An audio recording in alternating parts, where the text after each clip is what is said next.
welcome. You're watching My India, My Life Goals, a campaign which witnesses the TV9 network in collaboration with the Union Ministry for Culture of India. Now, and as part of this campaign, we are creating an awareness drive for the citizens of India to both follow and achieve their life goals. And by that, we mean the LIFE, or Lifestyle for Environment Goals, as coined by our Honorable Prime Minister Narendra Modi. Now, as citizens, we always talk about our fundamental rights all the time. But we don't spend enough time talking about our fundamental duties. And in fact, there are 11 of them. And as part of this My India, My Life Goals campaign, we here at TV9 Network are conducting a series of webinars, conversations, which we're calling it the TV9 Digital Baitak, in which we will be discussing how citizens, as they keep a track of their rights, should also keep a track of their duties to the country. In fact, there are 11 fundamental duties of every citizen, and one of them is caring for and protecting natural environment. And in this TV9 Digital Baitak, that's what we will be taking up. The theme for this Baitak is caring for nature is integral to Bharat's culture. And as part of this Baitak, we're being joined by Priyanka Chandra, Director, Azadi Ka Amrit Mahotsav Division, or ACAM Division, Ministry of Culture, Government of India. Dr. Professor Vinod Tare, founding Center for Ganga River Basin Management and Studies, led by IIT Kanpur. And we also have Dr. Professor Yutika Mishra, historian from Delhi University, and Shantanu Gupta, author and TEDx speaker, also joining us. Thank you once again to all of you for taking time out to be with us here on this TV9 Digital Baitak. And we begin with Priyanka Chandra. Talk to us, in terms of Bharat's culture, there was a significant shift post-colonization, but before colonization, it was Bharat and Bharat's civilization that was teaching the world how to care for and protect the environment. Talk to us, from the civilization that we are, the Bharat civilization that we are, what were we doing so right at one point in time? If you can give us with some specific cultural references. Namaskar, everyone. As you said, in India, we are the nature lovers. We worship our rivers. We worship different trees. All our festivals are associated with the nature itself.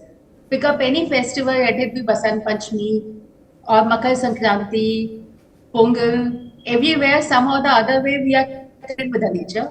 We were connected with the nature. We are still connected with the nature. Yes, with urbanization and increased consumerism, our a bit shift is there. But as you mentioned in the beginning about the life, from last 1.5 years, we are seeing a lot of shift under the life campaign. We are creating a lot of awareness campaigns in the schools, in the colleges. You will be seeing kids are doing a lot of projects, programs about the afforestation, water conservation, and focuses again on saving the nature, going back to our roots.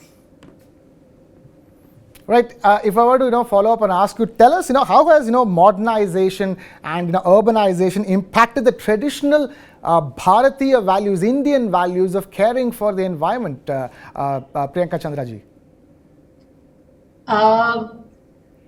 We all know how urbanization, everything is impacted, especially the plastics.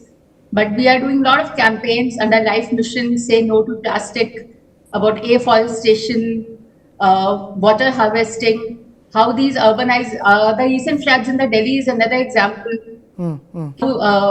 This urbanization has led to overflooding. All these issues are there these days. So under Life Mission, we are going back to our roots again, educating people, spreading awareness campaigns to get back to our roots so that we can conserve and preserve the nature. Right. Also tell us, in terms of, doing this, the benefits that we do get of sort of reintegrating ourselves with the environment, with nature around us. Without nature, how we are going to survive? our survival is dependent upon the nature. It's we who have to take the care of the nature for us, for coming future generations. So these days you will be seeing kids, they are highly educated in the schools, in the colleges. Youth are taking a lot of awareness campaigns. Many places we see youth is coming forward and doing a lot of cleanliness job. They are taking cleanliness missions, campaigns, they're cleaning the rivers. It's so heartening to see so much of youth. It's heartening to see that youngsters are getting associated so that we take care of our nature. If we take care of nature, then only we can have a better and a bright future. Right. Of course, if we take care of nature, nature will take care of us. So stay with us. We also have Dr. Professor Vinod Tare, founding head, Center for Ganga River Basin Management and Studies, joining us. Dr. Professor Vinod Tare, tell us, we really lost something in those years of colonization, and now it's up to us to get back to our original Bharatiya ways of caring for and protecting our environment. Caring for our nature and environment is part of our lifestyle, has been part of our lifestyle. But slowly and slowly, we probably tend to forget the value of it. Okay, like if I have to quote in a very lighter way, I think in the last 50, 60 years, in the name of development, what we probably have learned is we used to eat inside and defecate outside. I think what the progress has told us is defecate inside and eat outside. Now, if you want to do that, obviously you have to be ready for that and you have to follow the kind of discipline that is required. Okay. Now, the question is, we of course have to use the modern science and technology, but not forget the traditional knowledge, ancient knowledge, and the wisdom that is given to us. And it was part of our life. Even now, it is a part of life. All our festivals, as was mentioned, like for example, in all our god and goddess, we either see their vehicles as some animals, whether it is rat to elephant to lion to whatever.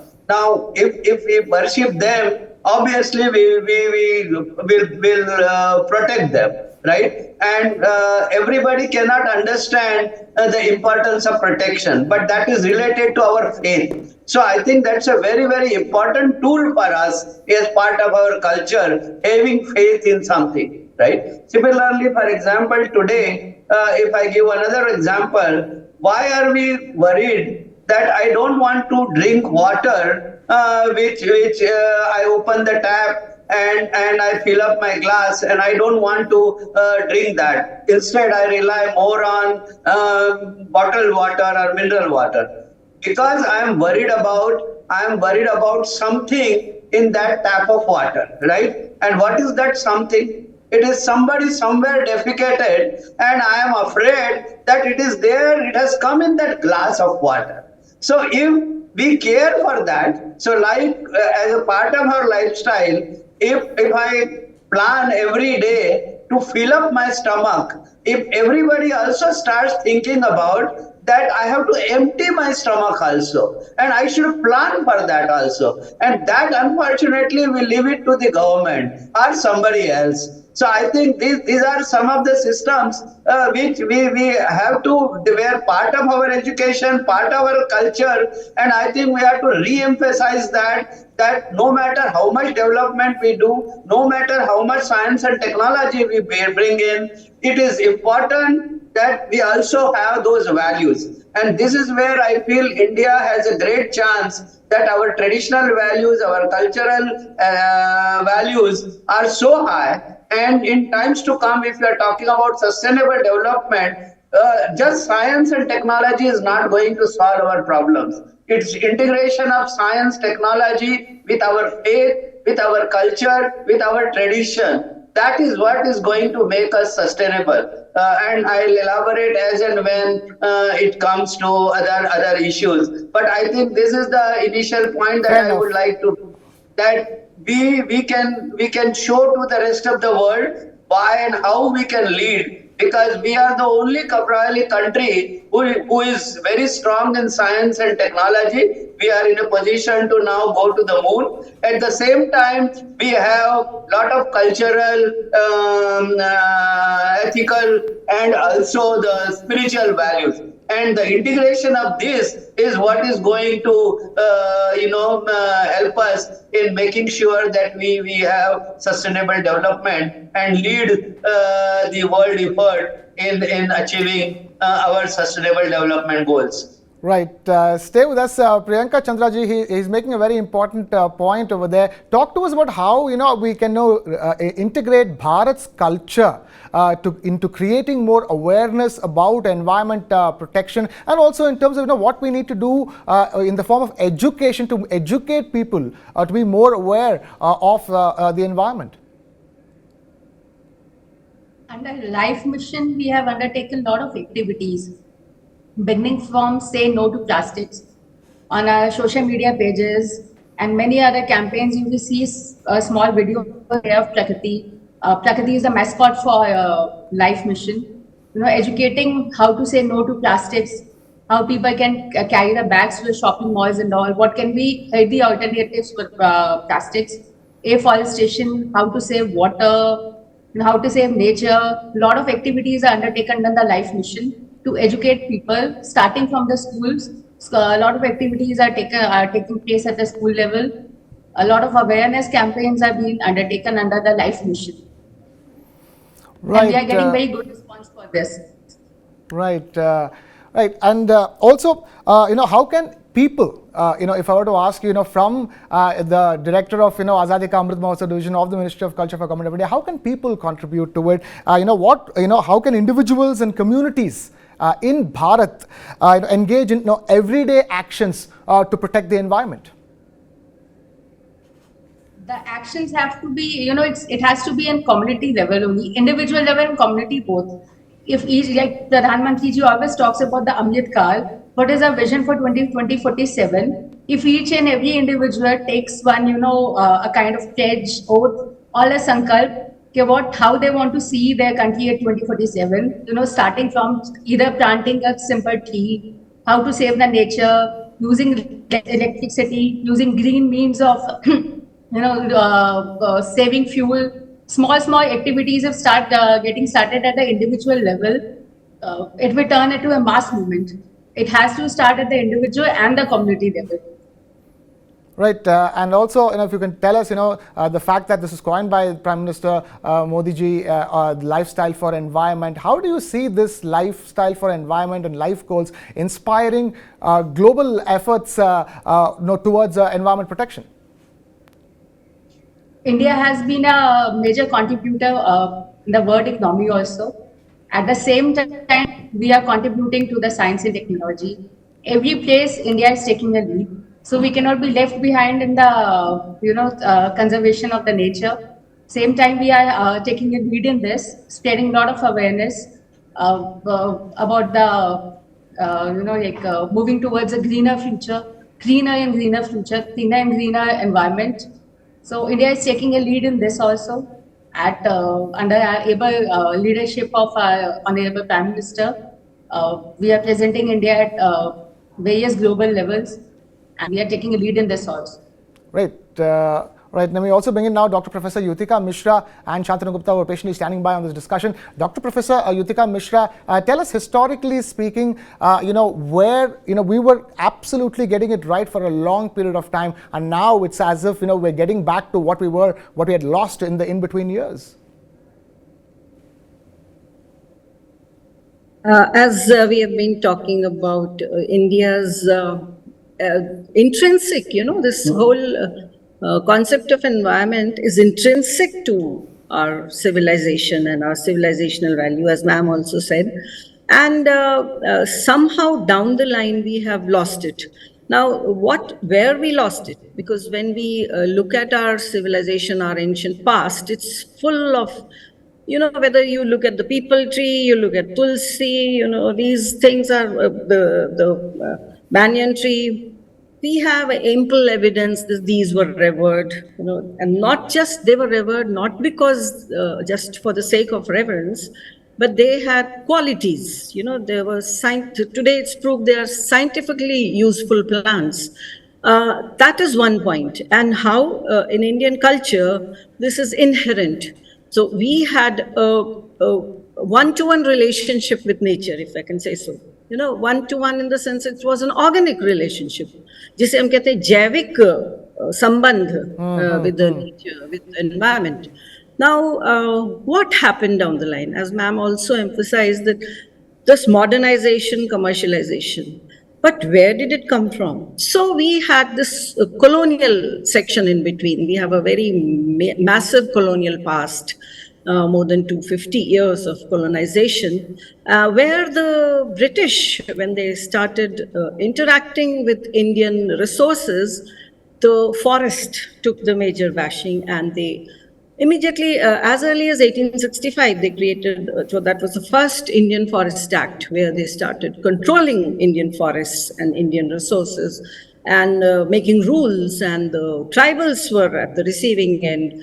See, we also have to understand what the British failed to understand, or they didn't want to understand. That's another idea. So they prohibited tribals from entering the forests. So the tribals had as I said, an organic relationship with the forest. They were partaking of the forests at the same time. They were preserving forests. We have to understand, and they were so closely in touch with the forest.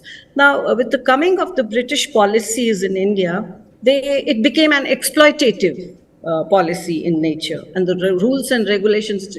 So they started reserved forests, the concept of reserved forests. You cannot go, only we can go, because we can cut the forests. That was the idea they started partaking of. Now, another thing that the British did was using the Indian wealth, natural wealth, for their own purpose, for their own commercial, industrial purposes. As we all know, industrialization had started. And that is where the Indian natural wealth started taking a bashing. It became so exploitative that the colonial policy, that the Indian wood was being cut for sleepers, for railways, building railways, for ships, for Indian plantations. Those plantations we see today as we think it was great. No, but they were just somewhere or the other, they were just planted there without even looking at the environment, whether it was like tea plantations. We have an example. Right. Indian cotton, jute, these were taking a bashing, and this whole natural wealth was being exploited. Somehow, this whole race for a materialistic civilization, in this race, our spiritual culture, in which the rivers were revered, water, forest wealth, the air we breathe, the trees, the plants, all this natural wealth with which we lived, which was life. Our Vedas talk about that. Rig Veda talks about the earth as a mother. Atharva Veda talks of I am the son of the earth. We have shlokas full there if you care to look at them.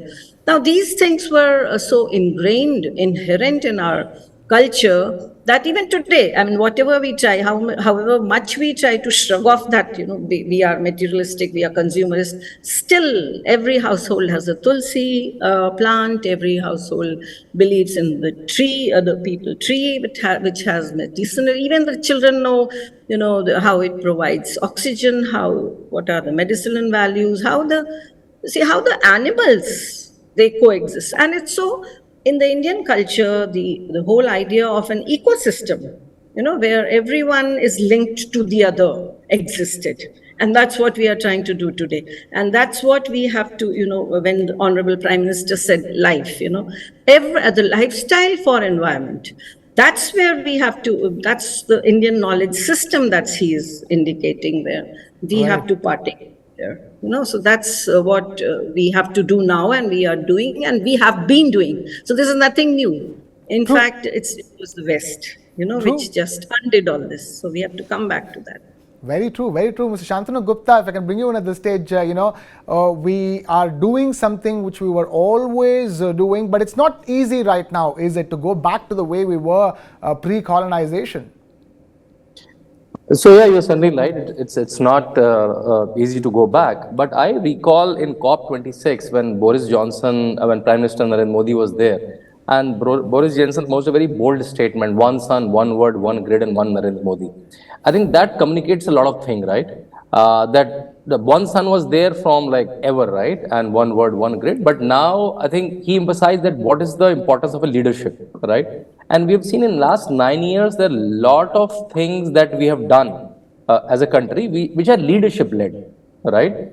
Like Prime Minister says, do you want to stop your subsidy? And a lot of and thousands and lakhs of people stop their subsidy, and that subsidy is translated into a gas stove for lakhs and lakhs of people over burning wood, right? Like I was talking to an expert, they were telling me cooking food for 3 times on wood is equal to smoking 100 cigarettes, right? And now lakhs and lakhs people are on the stove, right? So that leadership that's leading us from last 9 years has brought a lot of changes.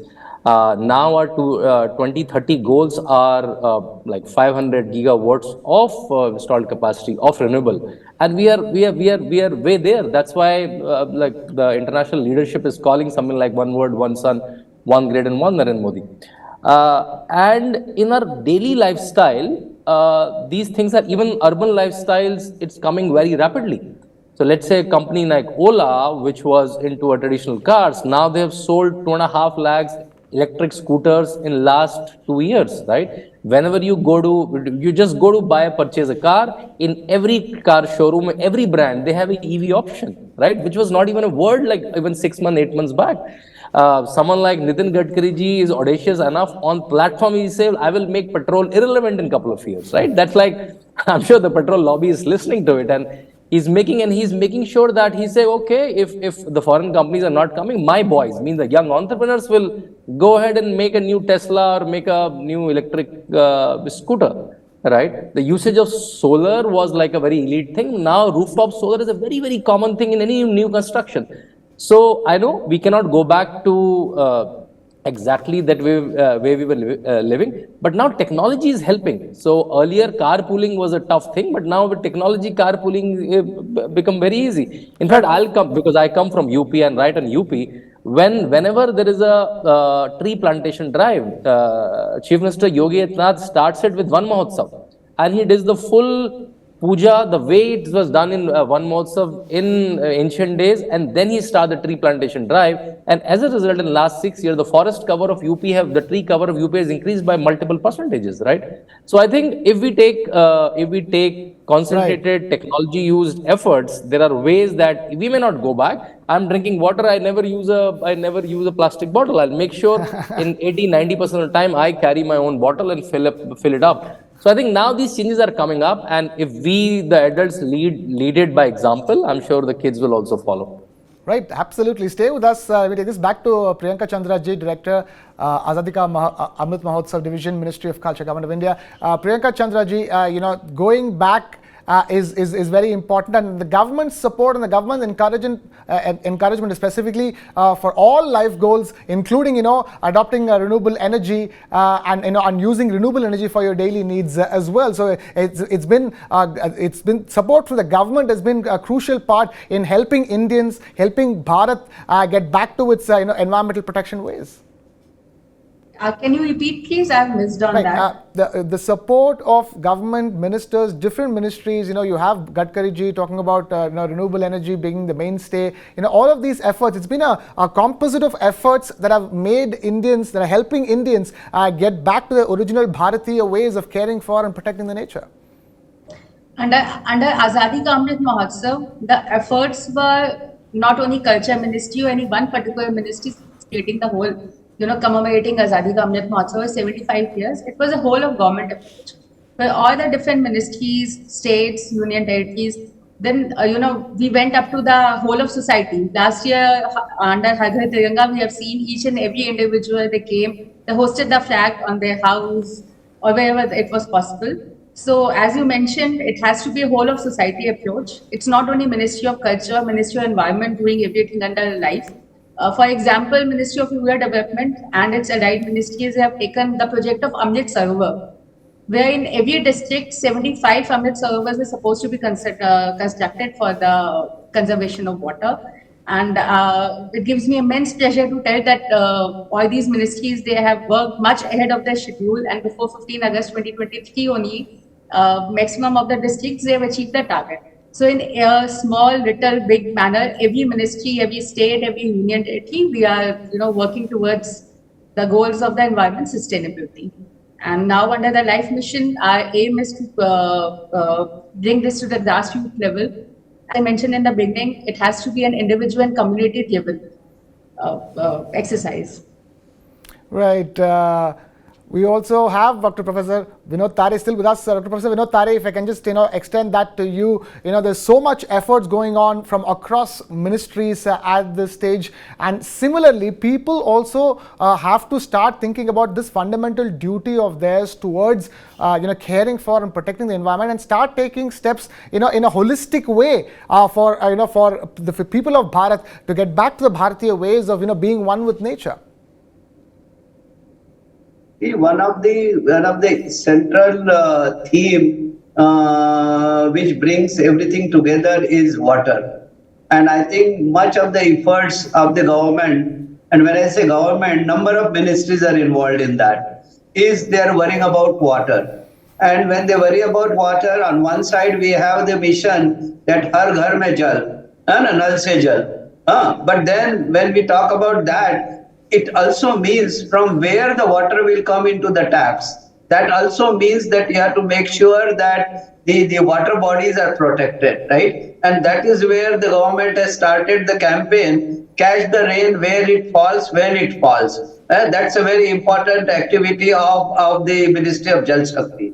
It is only then that we can make sure that end of the monsoon, because we have monsoon for a very limited time. The number of rainy days in our country are only 30-40 days, and we get huge rain during that, but rest of the time we do not have water, right? So it is important for us that water that we get in 30-40 days is stored somewhere, be it in all the surface water bodies, like the madam mentioned about the Amrit Sarovar, or the natural water bodies that you have, or the rivers that we have, or even the drains that we have, right? Unfortunately, what has happened is all of us slowly have turned our back towards the drains and the rivers and the lakes or reservoirs because they have become dirty. So I think it is very important for us to make sure that we again turn our front towards all the water bodies. So if I can see them every time in front, then I also will care for it. Because if you care for that, then only your other sustainable activities can happen. And that's what, and this is what Prime Minister very on all forums very emphatically has been saying. Water has to be central to our economic development. And in COP26 meeting, he also talked about those Panchamrats and what is the pathway for India, to achieve our goals, what we are saying, how we can achieve, how it can be realistic. We are not just talking about it. And he also has given the kind of thing that how by protecting our rivers and water bodies, we can increase our contribution from water side into the GDP, and has given target that at least 3% increase should be there by protecting our rivers, water bodies, and so on and so forth into our economy. And this is again, as I said, first thing that we have to do is we make sure that every drain or every pond that is there in my front is not covered, is not encroached, is not polluted.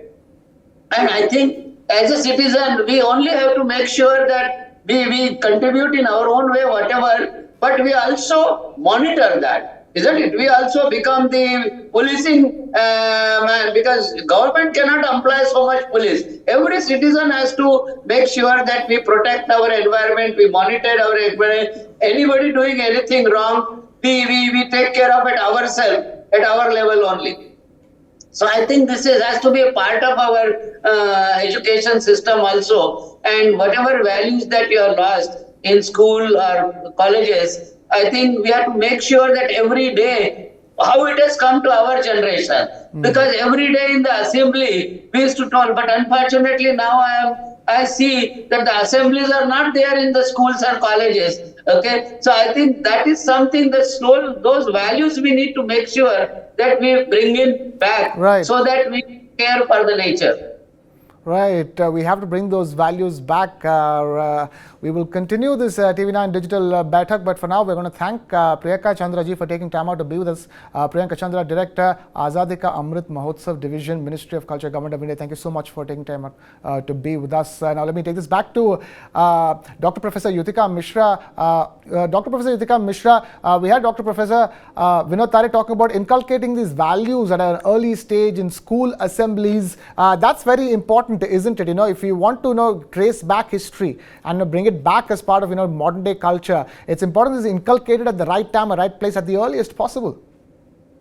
Absolutely, I totally agree. And not only in schools, as you all know, the NEP 2020, the new education policy that has come up, it has got so many elements of, our cultural past. It takes heavily from the Indian knowledge system. There are so many courses on environment and Indian knowledge system, Indian science in the ancient past.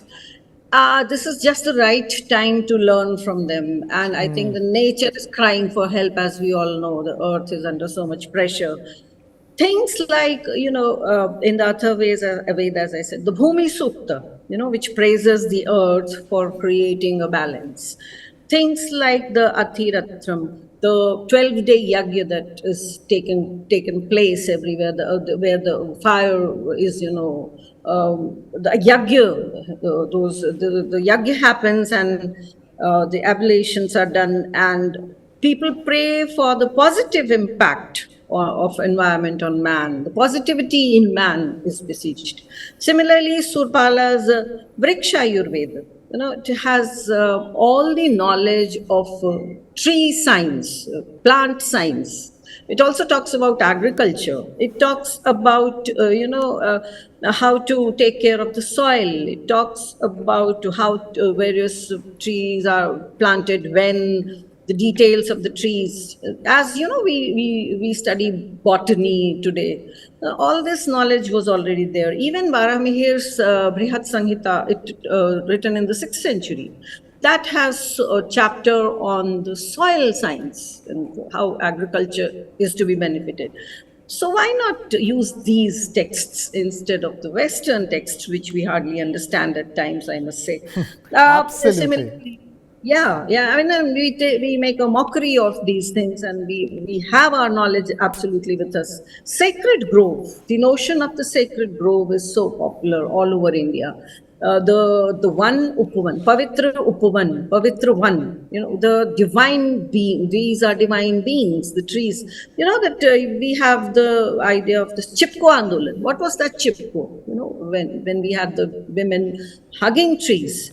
So these were the women who knew that without the trees, without nature, we cannot survive. And you cannot cut trees blatantly.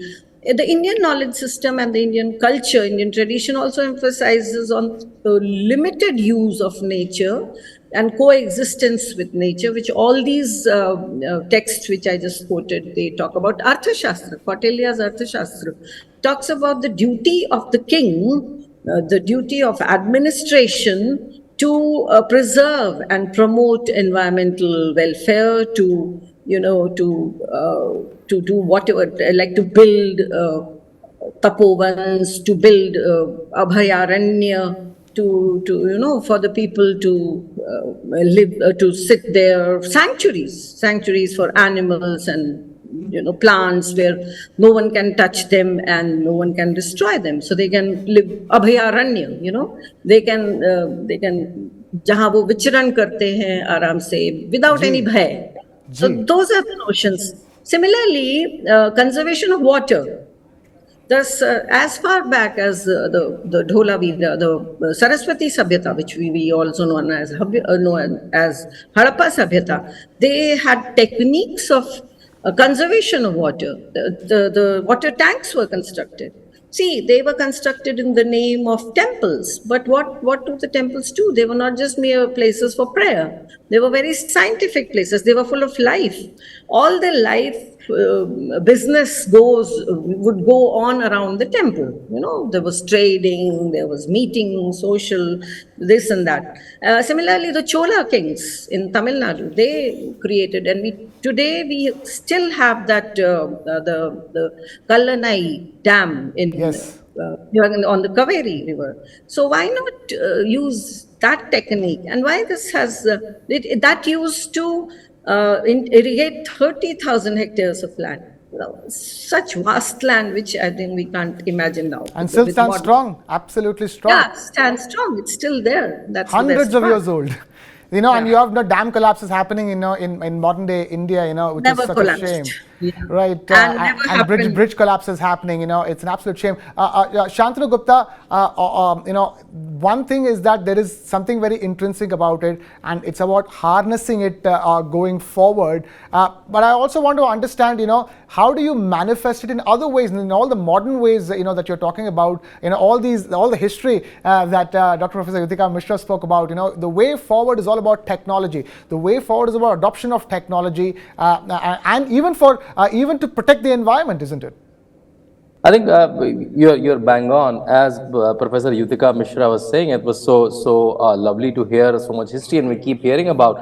So I think environment protection that way, as Professor told, it comes very naturally to us, right? It's in our DNA, right? It's happening from like time immemorial, right? She quoted multiple examples of ancient Bharat. Right now we have a modern lifestyle, but even today when we buy a new vehicle, a new bike, it first goes to a temple before coming to a house. Right. Right, it still happens even in how fancy, how modern we will become. So I'm saying currently I think we are a very interesting mixture of traditional and modern, and as more and more knowledge of the ancient past will come in the digital domain, like this dog, like this digital betting that you're doing, Krishna Kumarji. I think as more and more knowledge will come, new technologists will come and make sure that technology makes the usage of these principles far more easy. Give you a small example. So in UP, when I told you Yogi Adityanath starts every plantation drive with a large prayer, with a havan, right? And then he makes sure that every tree has a QR code so that anybody can go and see and report it to a portal that this tree is flourishing or not. It's not only planting a tree, it's making sure in the first 3-4 years when it is susceptible, right, it should be taken care. So I think you're right. Technology usage, be in the form of carbon credits or carbon footprints or calculating easily, or various ways, right, has to be brought on. Ancient knowledge should be come out in the digital domain, and technologists would come and make sure that this marriage can happen. Because that's the way in Corona time we have realized that ancient knowledge from Kara to Haldi, they become super popular, more than the vaccines till the time vaccines came. And I think maybe the modern medicine people may not attribute it to it, but we all know that why Indians resisted Corona so bravely, because of a lot of our ancient food practices, daily lifestyle practices. Right, and continuing with that thought, Dr. Professor Vinod Tare, it held us in good stead during the pandemic, and it is going to hold us in good stead for all the challenges that the future is going to throw at us. This Bharatiya values of keeping it simple, of reducing. They say these three terms, reduce, reuse, and recycle. We were doing it either way before anybody came up with that coinage. Yes, I think, and this is what the concept of eco-village that we talk about. Normally, when we plan anything, we say we want to develop it on the concept of eco-village. Now, what is that concept of eco-village? A village is eco-friendly only when you have maximum of reduce, recycle, reuse. So at the village level, you will find that very little exchange of material takes place across the boundaries of the village. That's the concept of a sustainable ecosystem, and that's where we adopt that. So I think it is very much there in us. What we need to make sure, and I think that's the real challenge, is as much as we are talking about environmental pollution, I think it is also important to make sure that our traditional practices and values are not polluted. This is also a very important thing that we have to say. And I see many places, for example, now when festivals are celebrated, right? We bring in order to have economic development, many modern things, be it the Ganesha Murti or the goddess Murti, and put all kinds of artificial things. And then we are subjected to this challenge. People are saying all your religious practices or festivals are more important, are more responsible for creating pollution. But I think if you look at our traditional this thing, this is not, even if we have the Visarjan of this thing, it was only a symbolic thing. Not the big this thing that is. So I think we need to make sure that all our festivals also remain very much environment friendly. And yes, we do want to bring in modern technology, science, or whatever. We also want to grow our economy. But at no point of time, our traditional values and our cultural and religious practices are not contaminated, are not polluted. So as much as nature has to be prevented from pollution, our cultural and festivals also need to be prevented from the kind of pollution that we are facing. And we should be able to transfer that to the next generation very well through our education system at all stages, in the family, in the schools, in the colleges, even in the work culture that we have when we become professional, in our lifestyle. Everywhere preserving those values and making sure that they are not contaminated, they are not polluted by any means, so that we do not become the laughing stock, and we are able to give great values to the whole world, and be able to lead through our cultural and the integration of modern science and our cultural and traditional values. Right, Dr. Professor Yutika Mishra, and for that to happen, first of all, people have to read history. History has to be taught to people of how these practices originally began and what they entailed, and as the contamination that Professor Tare is talking about, so that contamination is removed. Exactly, and we have to recognize the uniqueness of tradition, how it can still uphold the environmental conservation practices that we are trying to, give shape to. So this, we have to understand the Indian tradition as a symbol of bringing these practices together. We can still use that knowledge to do what we want to do today, and as we have been talking about technology, modernization, these techniques, why not, that in fact the Indian tradition and Indian knowledge system is a living thing. It's a living being, as I said, and our relationship with the environment is also a living thing. It's organic. So as we grow, as civilization grows, it grows with us, grows within us, grows with the outside world. And there is a scope for integration of technology in that within our system, the Indian system. And when we do that, we also realize that there is a limit imposed on the use of resources, which we are not doing currently. Stark commercialization, the greed, human greed, unnecessary. One car, no, I need 3 cars. No, one dress, 2, 3 dresses, no, I need 100 dresses. So where is it going to lead? When you use a plastic bottle, you will find it still there 100 years later. So we keep on using plastic still without any, unbridled effort. So there this tradition comes in, and somehow through education system, I have full faith in that. We are on that process, on that path, and I hope in the future is going to be really bright in terms of the contribution of India towards environmental conservation. Right, that's the hope, and in fact, we're already on our way. As Shantanu Gupta has been telling us, giving us an example, aren't we, in terms of leading those global efforts? Look at, you're talking about the hottest year ever recorded in the month of the hottest week ever recorded in the month of July.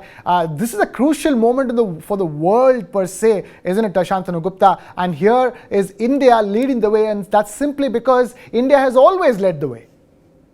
I think it's exactly. I think Professor have shown multiple examples, and the modern world is also doing the same. I think solar we are leading, renewable we are leading. I remember 7-8 years back, solar was considered like an elite source of energy when the rates were like 9 rupees, like 12 rupees a unit. Now they come down to normal rate of coal or any other form of energy. I think, and now I think solar panels manufacturers are multiple in India. I think 10 years back there are hardly any solar manufacturer. Everything was coming from China or Germany, but now it's plenty. And from Gujarat to Tamil Nadu to Uttar Pradesh, there are multiple solar manufacturers come up, right? So I think in technology, India is also leading. When you're talking about reuse, I remembered like a little funny anecdote. I remember growing up in UP. When we were young, this lady used to come and she used to say, "Bartan le lo, bartan le lo." And my mother used to come and give some old clothes and used to get this shining, nice steel utensils. I used to always wonder why she is taking this old clothes and giving this nice, shiny utensils. But now I realize I lived in Europe for around 3-4 years. I never saw a repairing shop. There no cobbler, no repairing shop even for a laptop or a mobile repairing shop. I think if you just realize, just think back, how many things they reuse and keep repairing till the time it's a life. So we stretch a life of a thing to a decent time, right? Be it clothes, be it gadgets, and then exchange. That's a real barter in modern times. Still in smaller terms, you can give your clothes and give those steel utensils, right? So I think these things may sound funny and maybe archaic to a modern word, but I think these are a brilliant form of reusing to the stretch of that product till we can. And we were doing it earlier. Thus, just to make these practices even more techy, maybe app-based and or maybe more modern and more cool, maybe, yeah. Right, and in fact, talk about modern, cool, and integrating technology. The Indian system is the most scientific, to start with. So it's going to be all the more easy to integrate technology going forward, isn't it, Dr. Professor Vinod Tare? And also, Professor Yutika Mishra was talking about the Indian knowledge system. There is a real need to sort of, go back and re-emphasize on it and take it forward. I think we are very innovative in that aspect also. I think normally people say that in India things will not be so easily acceptable, new thing, computers, laptops, mobiles or whatever. But I think we have shown to the world we are the fastest in terms of adopting this, despite all our limitations. And as has been said that we believe in concept of transferring.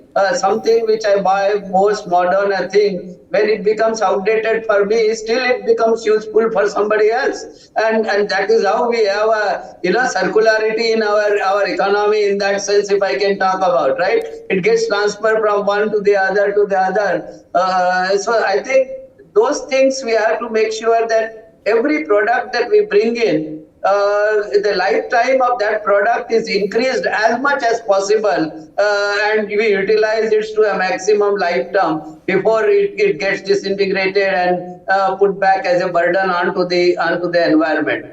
So I think we have to integrate these scientific principles into our values and the traditions and the practices that we have been adopting, and this is true for almost everything. Okay, and I'm sure our Prime Minister has mentioned these examples almost everywhere. That, like for example, even for cleaning purposes, we never buy a fresh pocha, right? We use cloths and cloths are used for something else, and then unless until it comes into number of parts, then we still use it for something or the other. I think these are some of the very good practices. We should put it into a very more modern scientific perspective and tell the people there is nothing to feel shy about it. And these are some of the good practices. Unfortunately, in fact, you should feel proud about it. This is what is called as reuse. As if I am a poor person, I am doing something bad and I want to hide it. I think we should take pride in saying that how we are in a position to increase the lifetime of a product before it is dispersed into the environment, and that saves the environment in a great way. So that is built in our culture and practices, and I think we should not lose that anywhere. Wherever it is possible to transfer from one generation to the other, we should not leave any opportunity to do that, whether it is in the class, whether it is in the family, whether it is in our professional things or wherever. So I think we should take pride in doing things rather than, feeling shy about it or hiding such kind of things. All right, we will leave it at that. Dr. Professor Vinod Tare, founding head, Center for Ganga River Basin Management and Studies, led by IIT Kanpur, Dr. Professor Yutika Mishra, historian from Delhi University, and Shantanu Gupta, author and TEDx speaker. Thank you all three of you for taking time out to be with us here on this TV9 Digital Baitak. And with that, it's a wrap here on this edition of My India, My Life Goals. Thank you so much for watching. This is Krishna Kumar signing off.